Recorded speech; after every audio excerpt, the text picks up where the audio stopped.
Hello, welcome back to the Nook. I'm Daniel, and today is not going to be so much a review as just a chat about a very long series that I recently did a reread of, and that is The Wheel of Time by Robert Jordan and Brandon Sanderson.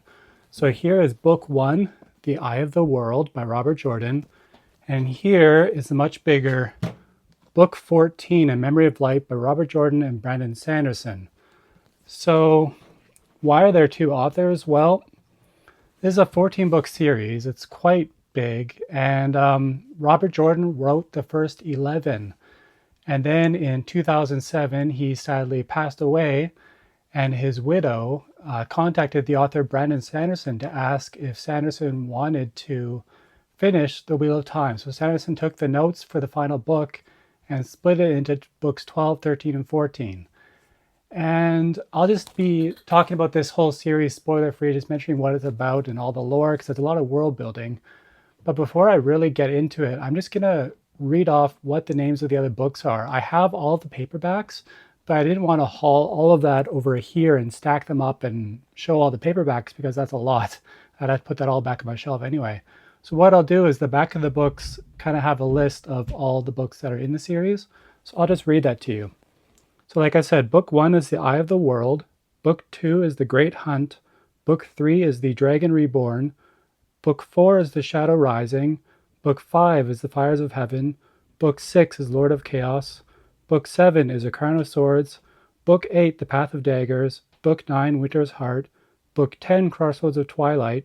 Book 11, Knife of Dreams. Book 12, The Gathering Storm. Book 13, Towers of Midnight. And Book 14, A Memory of Light. And you have to understand, these are very, very big books. Like, the longest one, I think, was written by Sanderson, Towers of Midnight. It's like 1,200 pages. But they are very good. So before I really get into even more what I have to say is that how I was introduced to this series, because I do have a nice story about that. Because I've always been into reading. I've always loved fantasy. And when I was about in grade 10, I believe this was, I don't know, 2002, 2003, the teacher at the time, this teacher said to me, "Hey, Daniel," this was at school, this was in our class. He said, "You should check out the book, The Eye of the World by Robert Jordan. It's really good." And that's, of course, the first Wheel of Time book. And I thought, okay, that sounds cool. It's fantasy. So I went to my local public library and I took out The Eye of the World. And that's how my journey started. I read The Eye of the World. I absolutely loved it. Our school library, it's a private school, our school library ended up getting in the first 10 books of The Wheel of Time. And at this point, we weren't sure if it was 10 books total, if there's going to be more. And basically, post high school, I just kind of kept reading them as they came out. So when you're doing that, when you're reading books as they come out, there's a bit of a gap sometimes. Whereas when you reread, when you have all of them, it can usually be smooth, where you just read them back to back to back. But when I did my reread, I have to be honest, I started rereading it after collecting all the paperbacks back in 2021. And just this year, 2025, in August, I finished the reread. So I wasn't reading for that long, for that extended period of time. Constantly, I was taking breaks and reading other books. So what is the Wheel of Time? I mean, so to get into why it's called that, this is a world where time is a wheel and it weaves men's lives into that pattern that is the world. And kind of the prologue of The Eye of the World, it's not really a spoiler, this is just the prologue.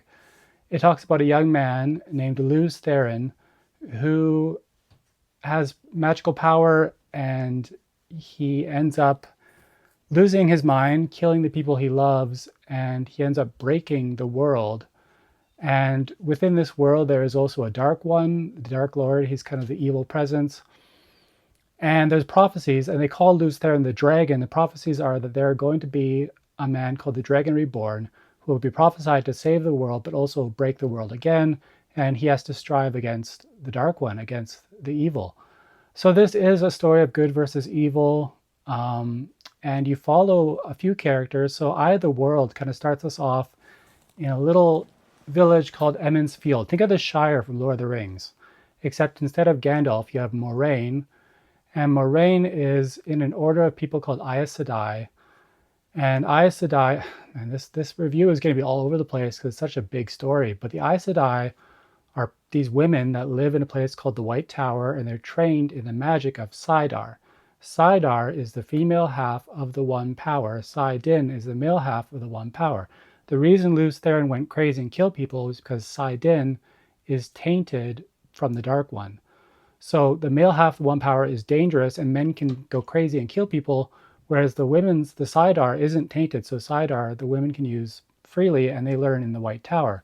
So Moiraine is a part of the White Tower, and she comes to Emond's Field, and she meets Rand, Perrin, Egwene, Nynaeve, and Mat. A lot of fans call those people the Emond's Field Five.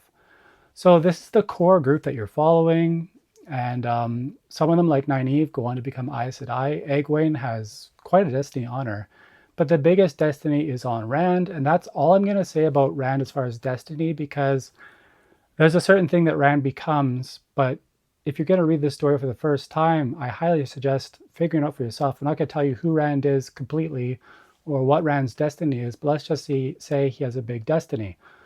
So the books kind of go on with book 1 and 2, where they're getting out of Emond's Field, and some of them go on to the White Tower. These women like Nynaeve, and Perrin ends up.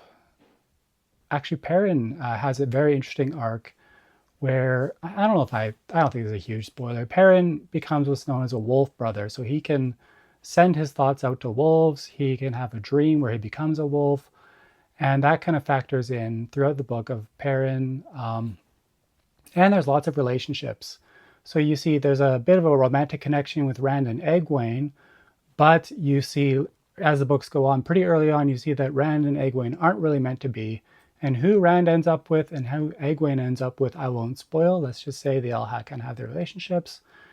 And so who are these characters? Well, Rand is a farmer, a sheep herder. And he kind of has his adopted father, Tam, in Emond's Field. And like I said, he has this destiny on him he doesn't even know about. And his friends are Perrin and Mat. So Perrin is a blacksmith's apprentice. He's really muscular and strong, but he's also very quiet and gentle. And Perrin is all about, just taking things slowly and not rushing anything and being careful and gentle because of his great size. And then you have Mat. Mat is one of my favorite characters. So Mat is lazy and kind of into bugging women, kind of, I don't know if you call him promiscuous or kind of like a woman, not really a womanizer, but he's, he likes women. And he's just kind of the funny character. And you end up seeing with Mat, he ends up really getting into gambling. He plays games with dice and wins money. And you find out about Mat, this isn't really a spoiler, you find this pretty early on, that Mat has something called luck. So he actually has really good luck, and he used that to his advantage. So, and then you have Egwene. She's, like I said, she was kind of romantically involved with Rand, but that's not meant to be. You meet other characters. You meet a young lady named Min, who could kind of have foretellings of people. You meet Avienda, who's one of the Aiel. The Aiel are a race of people that kind of tie into the story. You have Elaine, who's a queen. You have Elaine's brothers, Galad and Gawain, who factor in quite a bit to the story. So there's a lot of lore here. The next thing I'll get into is books 7 through 10 are called, the fans call it the slog, because this part of the series is a long series. This part of the series, people think it's more boring, it's not as interesting, or it's just, there's too much filler, and especially some people really don't like book 10, Crossroads of Twilight. So my experience, I can't remember my first time reading the slog. I think my first time reading it, I didn't realize people called it that.